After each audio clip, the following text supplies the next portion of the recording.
ladies and gentlemen, we want you to stand and we want you to make some noise. Ladies and gentlemen, let's go racing here at Knoxville. Only the best go three abreast. It is show time at Williams Grove Speedway. Ladies and gentlemen, boys and girls, here at Eldora Speedway, it's showtime! You got them for a breath. Often imitated, never duplicated. The greatest show on dirt, the World of Outlaws. It's time to sit back, relax, and enjoy because, ladies and gentlemen, it's showtime! Set to do battle for 30 laps. The green flag is waving. Hello again. It is Winged Nation, presented by Drydene, by DRF Racing Oils, and by Hercules Tires. Talking sprint car racing, our favorite time of the week, and we are so glad that you have joined us. Erin, Evernham, and Steve Post zooming our way through 2020. And Erin, as we get closer and closer to the weekend, we're starting to look at those schedules to see who's doing what. It looks like it's going to be a good one, that's for sure. The weather holds up. We've got racing in Iowa, California, Pennsylvania. I mean, we're really getting things going. Oh, it is fantastic. It is going to be great, that is for sure. World of Outlaws back at Knoxville. That is never a bad thing for the Brownells Big Gun Bash, and it's going to be fun to see who does what there. The Speed Palace is opening back up. Oh, my gosh, it is all is right in the world as we roll into this weekend. Fingers crossed that Mother Nature and governors across America cooperate, and we will go from there. Hey, did you see, speaking of governors across America, did you see right here in our home state of North Carolina what the folks up at Ace Speedway did on Saturday night? I did, and I have to say it's pretty genius. Okay, those of you not familiar, although it's been in all the news, they've got more publicity from this than any race. They got more publicity than Atlanta that hosted the Cup race last weekend, okay? They were told that they could not open. They've had 2 races there, okay? They were told they could not open and have a race. So you know what they did? They organized a protest. And so they had a protest and a race broke out. And stay tuned. I'm telling you what, the guy who runs that joint's a fighter. He's fighting, and the race fans want it, and fun stuff, that is for sure. So yes, track operators across America, if you're struggling to find race dates with those politicians, just schedule a protest. They seem to be welcome across the board. And it was just, gosh, that was something else. I love that they did it. Really, really neat stuff. So, but hopefully the governors and the weather cooperate this weekend. You know, Ford's F-150 Raptor is America's favorite high-performance off-road truck.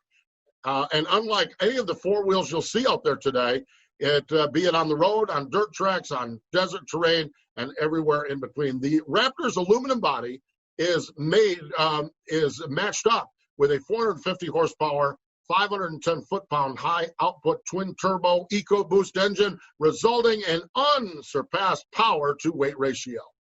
The Raptor's advanced suspension and comfortable cabin means no territory is untamable and no trip is uncomfortable. Ford F-150 Raptor, built Ford tough. Yes, indeed. Hey, talking about tough, the racing up at Beaver Dam was tough. And Brad Sweet, oh, he's been tough, that's for sure. Here it is, a listen back at what we saw this past weekend at Beaver Dam. Johnny Gibson, Dirt Vision with the call. Brad Sweet mixing it up with Sheldon Hodenshield for the win. It's our Drydene Diesel All Death-Defying Move of the Week. And now for the Drydene Death-Defying Move of the Week, where one driver simply amazes us with their on-track moves. The big cat up high. Sheldon Hodenshield down low. Slower car down low. Jason Sides, and that allows Brad Sweet to claim the race lead. Sweet leads lap 27. Sheldon back to the inside. Sheldon back to the point down the back straightaway. 2 laps to go. Brad Sweet led the last time across the line. He's right there now into 1 and 2. Sweet to the outside. Again looking for the lead. Again, Sheldon fends off the challenge.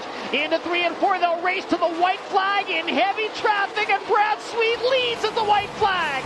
That death-defying move was brought to you by Drydene Diesel All Death, the official death of the World of Outlaws and wheelmen everywhere. Visit Drydene.com for more information.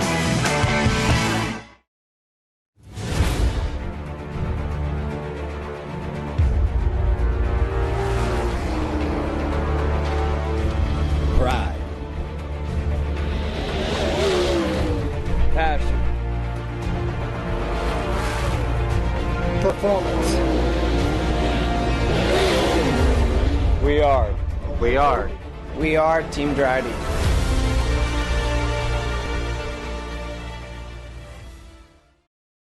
Hey, Ashley, what are you up to? Oh, I just stopped by to grab some sage fruit apples. Now I just have to decide which ones. You can never go wrong with a Honey Crisp. They're light, crisp, and full of perfectly balanced flavor. Oh, hey! You could always go with one of their classics, the Gala or Fuji.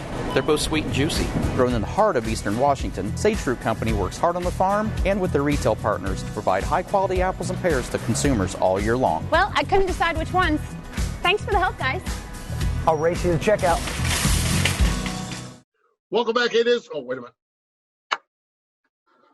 Welcome back. It is Wing Nation, presented by Drydene, by DRF Racing Oils, and by Hercules Tires. And this is so exciting because I get to talk to one of my best buds, Bob Baker, the executive director of the National Sprint Car Hall of Fame and Museum.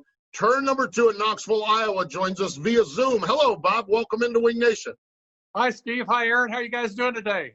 We're doing well. I'll set this up, okay? This week on our shows, we had Lance DeWeese, we had Stuart Brubaker, and Bob Baker, and all three are making their Zoom debuts, and so we're all doing good. Zoom calling, Bob. Who knew you would ever be doing that from the Hall of Fame?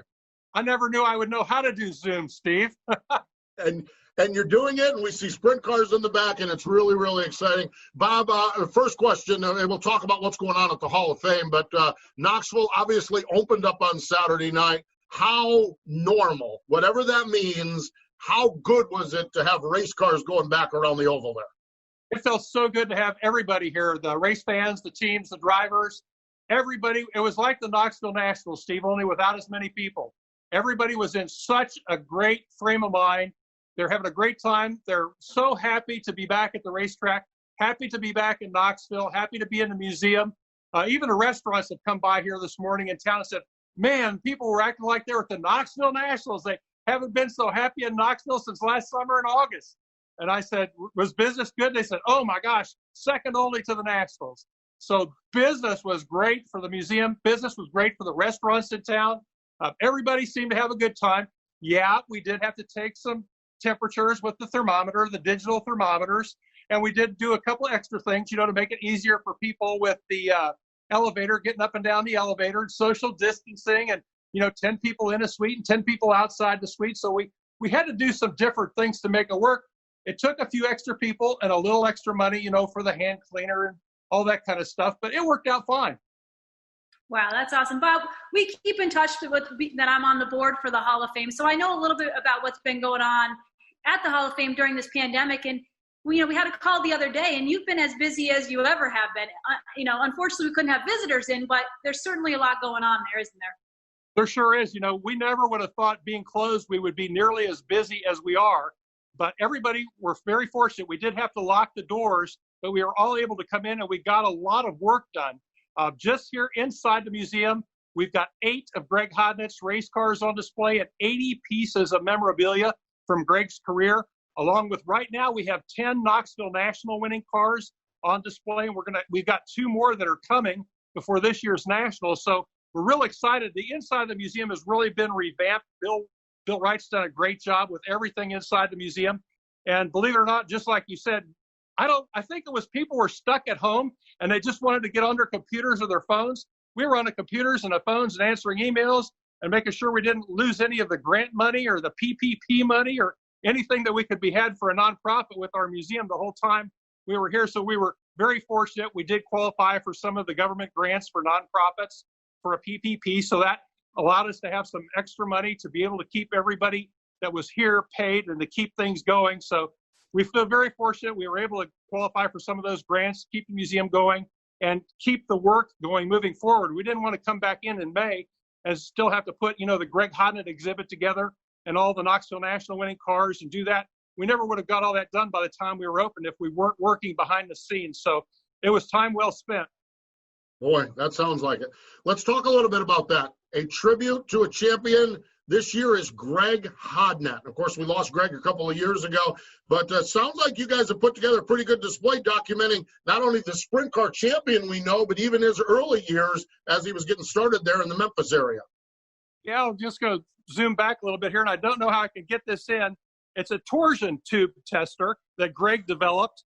And let me get out of the way here. I don't know if you can see it. Can you see that? Yeah. It's pretty cool. Greg did a lot of research and work on testing torsion tubes, and he was one of the first people in the country to have a shock dyno. He did all the work on the shocks, and of course, you go through the World of Outlaws or any of the big teams now, they all have their dynos on their trailers, their shock dynos. But Greg was one of the first people in the country that was dynoing shocks and keeping records, methodical records of the spring rates and everything on the shocks.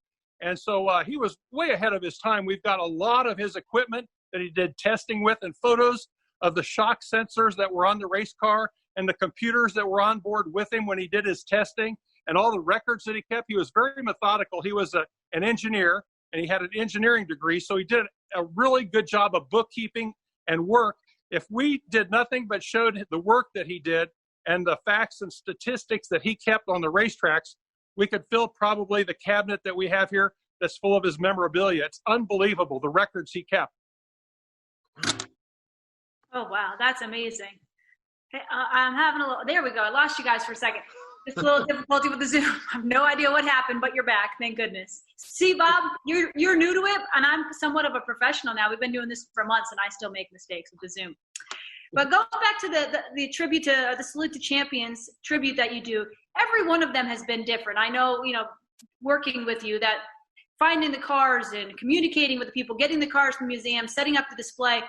Talk about how challenging it is. I mean, you're getting cars from different owners. You're going all over the country to pick up stuff. But talk about, what goes into setting those tributes up. We have been very fortunate, Erin, with the support that we've received from people like Roger Johnson, the car owners, and the people who restore the race cars that not only get the cars ready to come to the museum, but also help to transport the cars from across the country. The first Salute to Champion we did was with Tony Stewart. And with Tony, his dad drove a semi here. And from memory, I think there were 8 or 9 race cars in the semi. And at that time, we did not have the staging building, as I think you know. And we had to park those race cars at Tony Stewart's in our volunteers' garages throughout Knoxville. And it was at that point that we realized that we couldn't have $2 or $3 million worth of famous race cars parked in garages around Knoxville. We really had to get a staging building completed if we were going to continue to feature world-class events like our Salute to Champion events that we've had here in the museum. So bringing in Tony Stewart's cars, Jeff Gordon's race cars, Steve Kinzer, Sammy Swindell, Doug Wolfgang. Greg is our 10th driver. And so we're going to shift gears a little bit and do something a little different next year. We're still going to have race cars in the museum, but I think people will like it when we shift gears and get into something a little different next year. We wanted to stick with the Salute to Champions for 10 years, and we've had a good run with it. But we also want to keep the museum fresh and have new ideas and things coming that are different that will keep new people coming back to visit us. Bob, over your shoulder, and I've seen it a little bit as you've wiggled around, that's not a wing sprint car. That's not even what is that car there? That is Greg Hodnett's first feature win car, and it raced at Riverside, Tennessee, and that was referred to as a B-Mod. It's a B-Mod car. The interesting part about this car, this is the original car that Greg actually raced.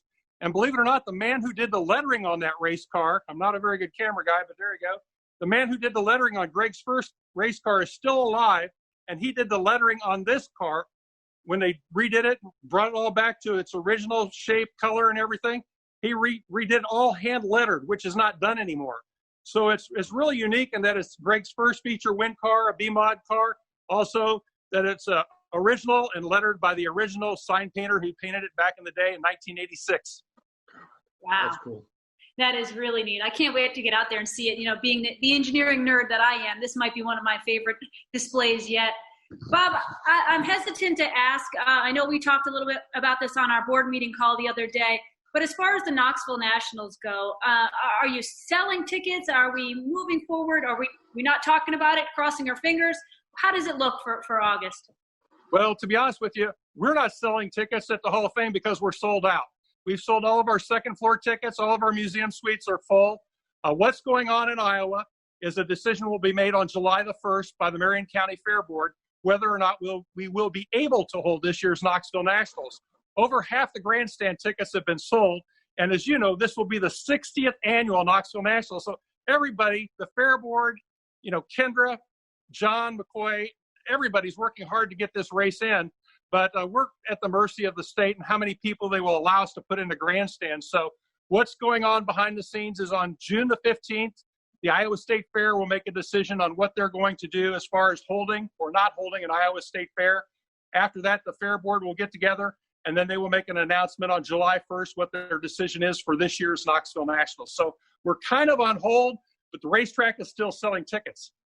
Man, I'll tell you what, fingers crossed.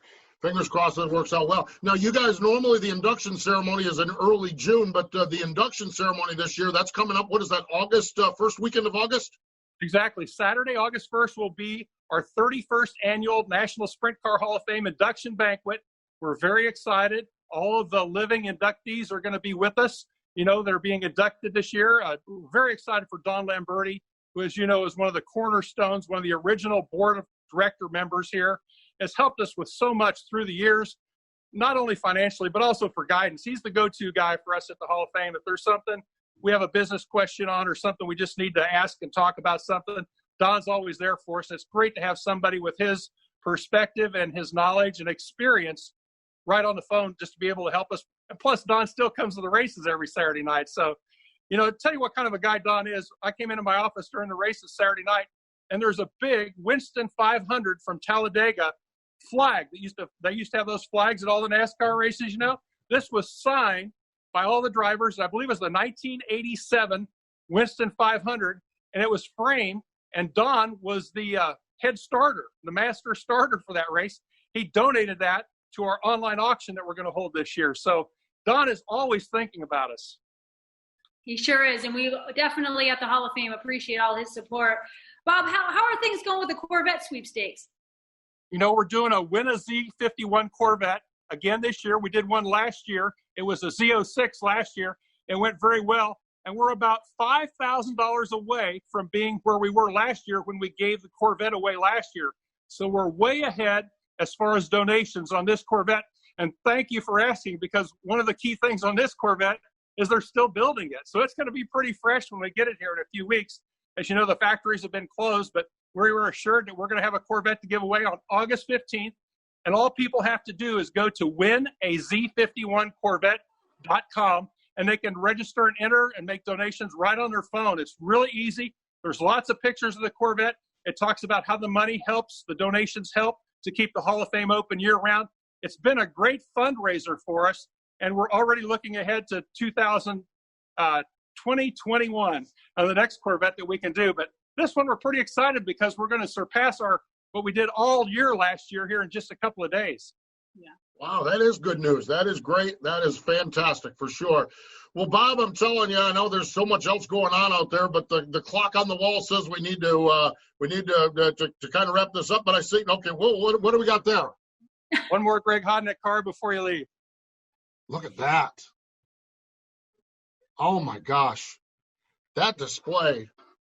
See, I'm just excited about that because Greg was one of those guys when I came into the sport 10 or 12 years ago, one of those first guys that just absolutely embraced Wing Nation so much. And there we go.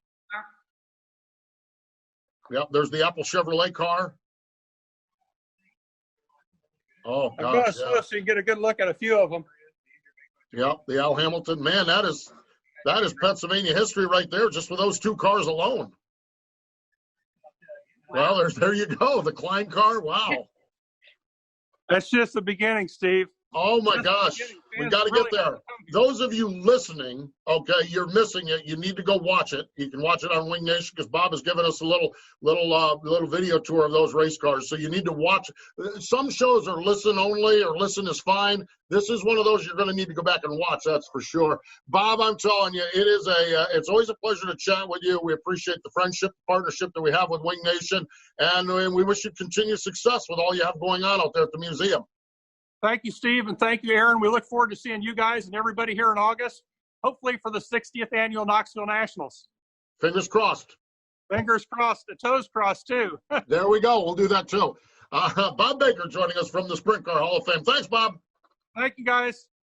We appreciate it. Always love chatting with Bob Baker out at the Sprint Car Hall of Fame. Love the Greg Hodnett display. Greg, an engineer, And it's kind of appropriate that after talking about an engineer, we talk about our friends at Aggressive Hydraulics. Because just like racing components, Aggressive Hydraulics purpose-builds hydraulic cylinders to perform for customer-specific application. They design and manufacture of mobile-style single-stage cylinders as well as multi-staged telescopic cylinders, and no one-size-fits-all approach is how they operate at Aggressive Hydraulics.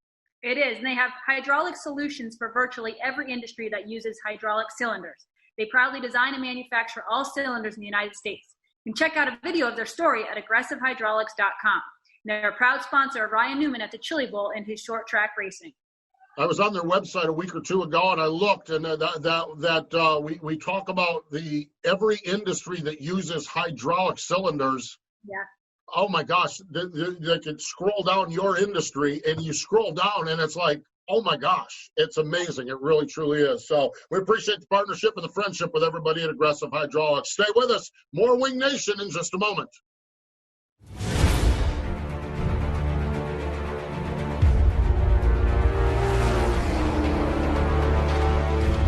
Pride. Passion. Performance. We are. We are. We are Team Drydene.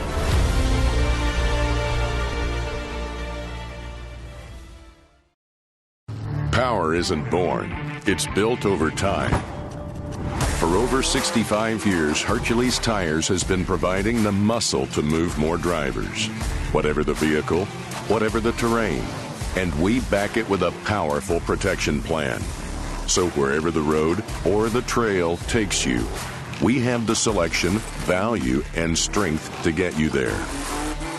Hercules Tires. Ride on our strength.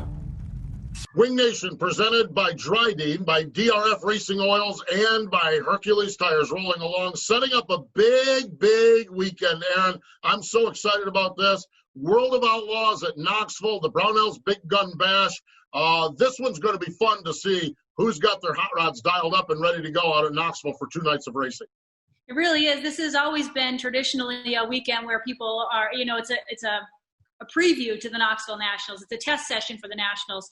So, and I think it'll be nice for the Outlaws to be back there and have fans this time. That was the initial race back into after the pandemic. In the first race, there was no fans. So I think it'll be a big weekend in Knoxville and for us to be watching. For sure. We'll be watching on Dirt Vision. I do want to mention this, talk about fans going to the racetrack. There was a question on social media earlier this week, and yes, drivers will have souvenir rigs at Knoxville. So if you're going, make sure you take that T-shirt fund with you and support your favorite drivers. What the All-Stars have given us has been nothing shy of spectacular. They continue on with their run through the plains presented by Hercules Tires. And I could get back used to this racing every night, Erin. It's been fun watching those guys on Flow Racing. It sure has. I mean, as a fan that is in North Carolina, we don't get to watch the races in person all that often. So this is kind of normal for me to be able to just tune in and stream. So life is pretty good right now as long as my internet's working.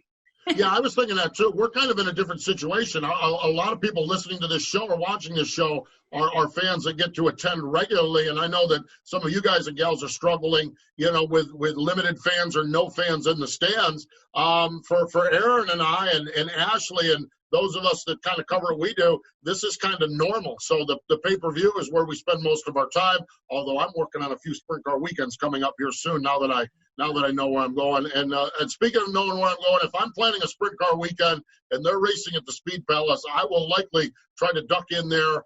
They open it up with Saturday and Sunday night racing, $5,000 to win each night. And it's another step in the process, Erin, to get the Speed Palace back up and running. It really is. And, the Speed Palace is an important one. So when they are opening back up, life seems really somewhat normal. And like I think we said in one of our group messages for Wing Nation, they're opening up with a big bang. 2 nights in a row, 5,000 to win. They're not messing around.